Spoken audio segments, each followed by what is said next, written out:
día de ayer, el canciller Marcelo Ebrard cumplió la encomienda del presidente López Obrador de hacer llegar a la Organización de las Naciones Unidas la propuesta de pacificación que anunció el presidente el pasado 16 de septiembre. Estuvo Ebrard en el Consejo de Seguridad y también en la Asamblea General y pues lanzó duras críticas en contra del primer organismo por no haber podido evitar la guerra. Vamos a hablar sobre esta propuesta con Jorge Castañeda, exsecretario de Relaciones Exteriores, analista político y profesor de la Universidad de Nueva York. ¿Cómo estás, Jorge? ¿Qué tal, Pascal? ¿Cómo te va? Qué gusto saludarte. Igualmente, Jorge. Bueno, pues, ¿cómo viste la intervención del canciller ayer en Naciones Unidas y cómo ves esta propuesta impulsada por México? Pues mira, el primer problema, Pascal, es que es una propuesta obviamente hecha, como muchas de estas propuestas, y para consumo interno en México. Nadie le ha hecho el menor caso en Nueva York, en la Asamblea, en el Consejo de Seguridad, y eso que estaban presentes en la reunión del Consejo de Seguridad, el ministro de Relaciones de la India, uno de los países a los que se refiere Ebrard y López Obrador, y el secretario general Antonio Guterres, otro personaje al que se refieren Ebrard y López Obrador. Es decir, es un distractor para consumo interno mexicano exclusivamente.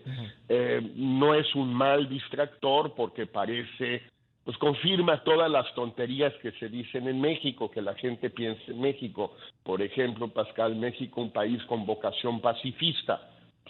¿Según quién? ¿Por qué? Pacifista porque no hemos entrado en guerra, pues sí estuvimos en la Segunda Guerra Mundial, nos lo recuerdan todo el tiempo con el Escuadrón 201, etcétera.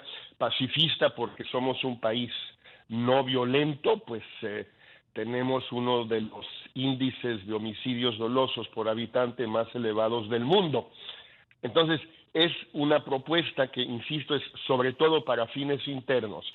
Desde el punto de vista exterior, Pascal, pues obviamente no le van a hacer mayor caso por una razón muy sencilla, que es que si la tomáramos en serio, y que yo creo que no hay que tomarla en serio, pero si la tomáramos un minuto en serio, pues pide un cese el fuego en un momento en que, por un lado, la cuarta parte del territorio de Ucrania está ocupado por Rusia, y por el otro lado, la ofensiva ucraniana en el sur y sobre todo en el este sigue prosperando, y entonces en un momento en que los rusos están perdiendo y los ucranianos están logrando cierto éxito en tratar de echarlos de su territorio, viene un señor de México que no tiene vela en el entierro y les dice a los ucranianos, no, espérense, esténse quietos, mejor un cese el fuego tal y como están las cosas. Pues lógicamente los ucranianos no les gusta esto y tampoco les gusta a los rusos, y digamos de todo a todo, como lo explica muy bien en un artículo hoy en el Universal el ex embajador Jorge Lomónaco, es una propuesta que no debe ser tomada en serio realmente, Pascal. El presidente durante el fin de semana, luego de que el gobierno ucraniano pues no estuvo de acuerdo con esta propuesta, incluso la llamó una propuesta rusa, el presidente dijo que se había malinterpretado. ¿Tú ves algún error en la interpretación?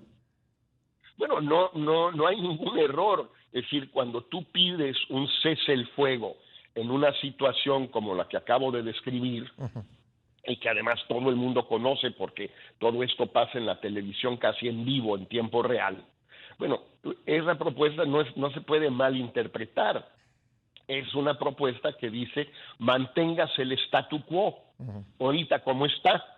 Bueno, ese status quo hoy, insisto, es por un lado desfavorable a Ucrania, porque la cuarta parte de su territorio está ocupado militarmente, y por otro lado es desfavorable también a Ucrania en el sentido que hoy están avanzando y les piden que estén quietos.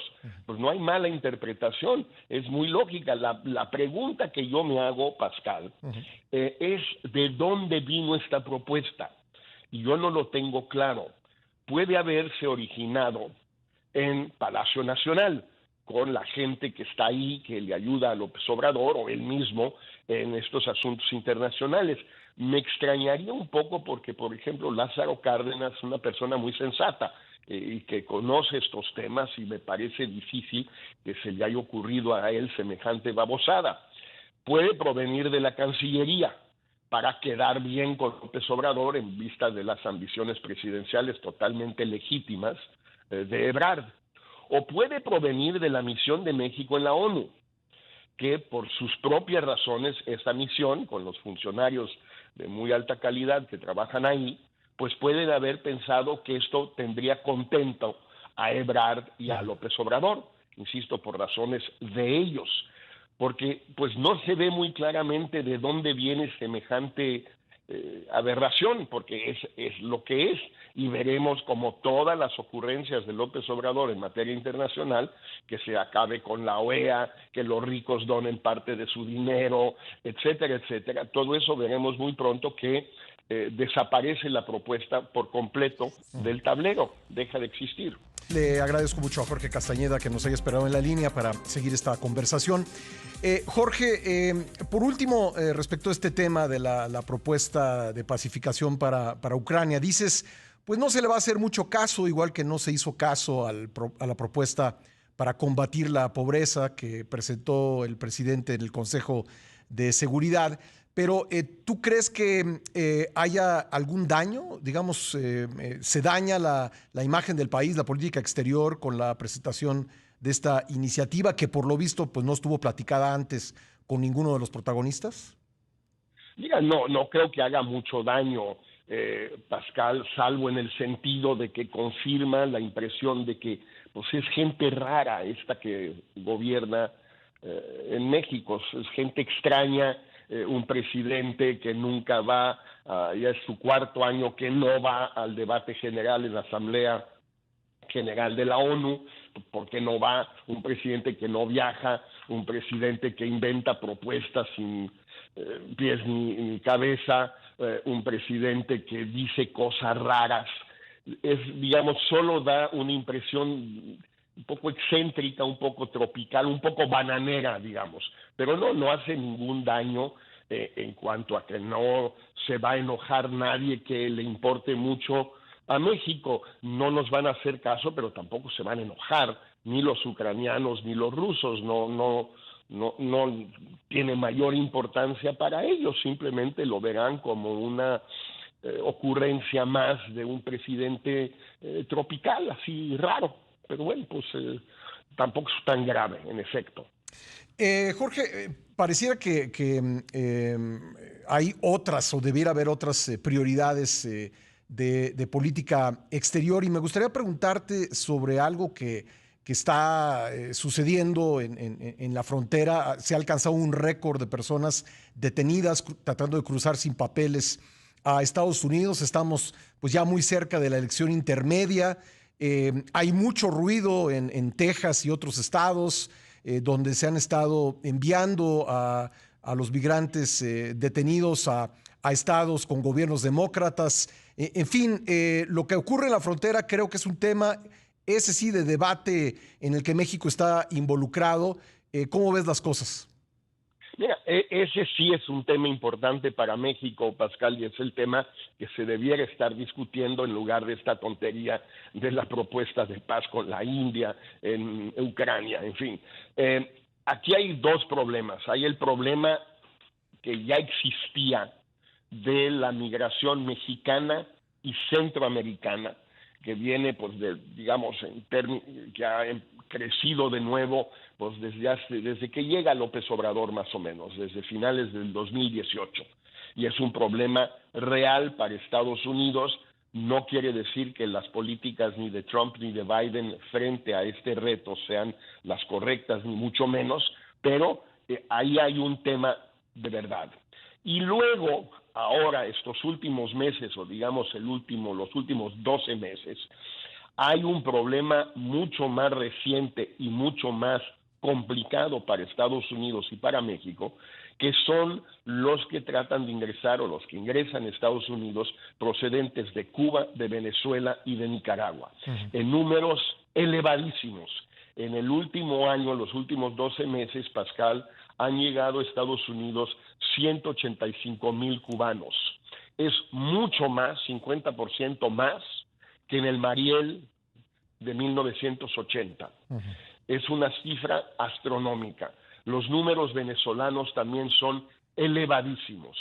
Y el reto, el problema para Estados Unidos, Pascal, es que no los puede deportar a Venezuela, Cuba o a Nicaragua, porque esos gobiernos no quieren recibirlos y Estados Unidos no tiene el tipo de relación diplomática con ellos, sí las tiene, pero no el tipo de relación con ellos que le permitiera ponerse de acuerdo con ellos para mandárselos de vuelta. En el caso de Cuba es muy evidente que esta gente está saliendo impulsada, inducida por el gobierno cubano. Bueno, entonces primero no los pueden deportar a sus países, pues quieren mandárnoslos de vuelta a nosotros, a México. El verdadero motivo, aparentemente, es lo que ha circulado en los medios americanos, de la visita de Anthony Blinken a México hace 2 semanas, fue ese. No fue el diálogo económico de alto nivel, no fue ninguna de esas cosas.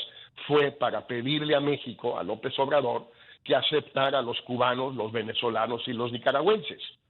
Cosa que México hasta ahora se ha negado a hacer por muchas razones, la mayoría de ellas buenas. No hay ninguna razón por la que nosotros debamos aceptar gente que no son mexicanos y que quieren ir a Estados Unidos.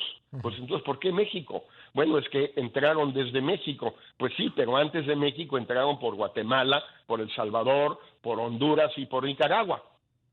Ese es el problema de fondo que está planteado ahorita, creo yo, Pascal. Bueno, pues muy interesante, y estoy seguro que conforme se acerque la elección intermedia de noviembre, volveremos sobre el tema. Jorge, si nos haces favor. Con gusto, Pascal. Gracias. Gracias, un abrazo. Gracias. Un gusto platicar contigo. Jorge Castañeda.